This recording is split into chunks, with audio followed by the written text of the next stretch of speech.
Olá, meu nome é Anne Barbosa Castro, eu sou estudante finalista do curso de graduação em Artes Visuais e Licenciatura na UFES, que é a Universidade Federal do Espírito Santo.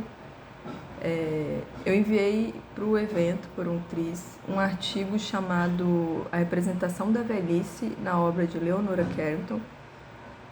Esse artigo é fruto de um trabalho de conclusão de curso e de uma iniciação científica que foram orientados pelo professor Dr. Alexandre Emerick Neves. O tema ele foi escolhido por entender que a velhice e o envelhecimento é um assunto que se faz cada vez mais necessário, visto que os dados estatísticos têm mostrado que a população mundial, de uma maneira geral, embora existam diferenças, ela tem envelhecido. Então, na história da arte, na área de arte, também há uma carência de estudos a respeito do tema. A Leonora Carrington, ela foi uma artista inglesa, que veio de uma família muito abastada financeiramente. Ela nasceu no ano de 1917, morreu em 2011 no México e também foi radicada mexicana. Ela teve como influência a literatura inglesa, a mitologia celta, a mitologia mexicana, o surrealismo e até mesmo a própria vida, porque ela tinha uma obra muito autobiográfica.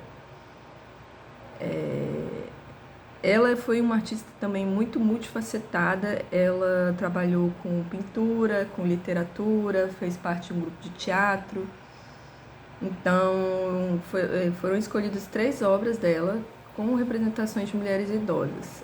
São elas o livro A Corneta, que é um livro de literatura fantástica, escrito em 1974, a pintura Cornflower, de 1987, e a serigrafia Beat Buff, de 1974.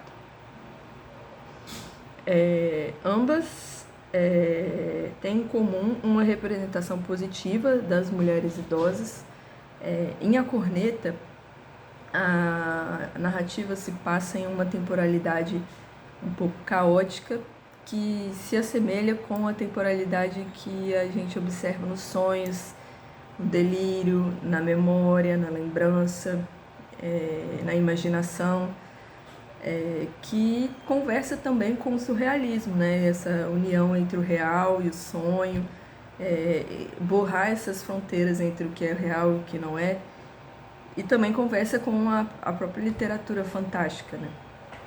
Então, nessa narrativa, a personagem principal é a Marian. Ela ganha uma corneta auditiva de sua amiga, a Carmela, e por isso o nome do livro.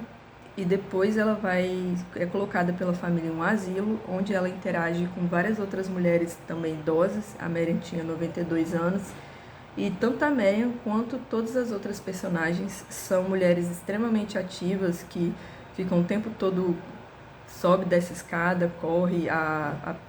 Na própria história, né, se fala sobre isso, assim, de que tinha muitas escadas no asilo. Então, são mulheres com muita força física e muito criativas, com muita imaginação. Então, a maneira como ela representa essas mulheres nessa obra é como se fosse uma idade onde fosse possível uma maior liberdade criativa. E ao longo da história elas vão atrás do Santo Graal, elas ficam nessa busca constante, e em algum momento todas elas encontram consigo mesmas e tem que escolher uma de suas versões, assim. Isso se assemelha ao mito de Deméter, né? Todas têm a mesma divindade. No final elas descobrem que elas têm a mesma divindade e que todas são associadas à abadesa, que seria seguidora da deusa Cavalo, que também é um animal associado a Deméter. E o cavalo é um animal que a Leonora Carrington usa recorrentemente nas suas obras como associação de liberdade, né? E às vezes então uma liberdade contida, mas ela gosta muito de usar os animais. Ela também passou a usar mais os pássaros com a maturidade, né? Conforme ela foi ficando mais velha, como representação da maternidade, do amadurecimento. Então, em Cornflower há alguns aspectos semelhantes de A Corneta, São várias mulheres idosas em um ambiente que se assemelha a uma vila. Nesse ambiente tem bicicleta, tem uma escada, demonstrando ali uma força física delas. Essas mulheres observam uma flor que está nascendo do asfalto, né, uma flor vermelha, e remetem à ideia da anciã, né, aquela que é um elo entre dois mundos, né. E aí,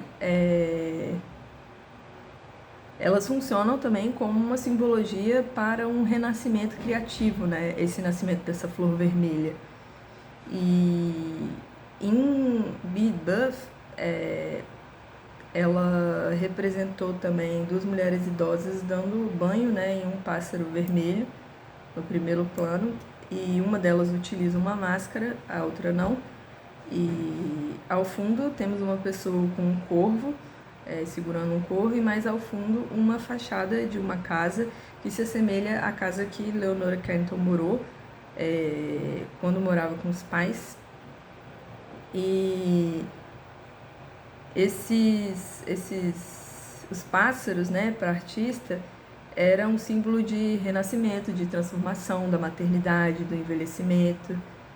Então, para além disso, ela também se apropriou do conceito de feiticeira para se afastar do estereótipo de musa. Ela negou o estereótipo de musa, que quiseram colocar em mulheres dentro do contexto da história da arte, e se apropriou do estereótipo da feiticeira, da anciã, né, como aquela mulher sábia, né, que representa a transição entre esses dois mundos. Então, são características em comum com essas três obras.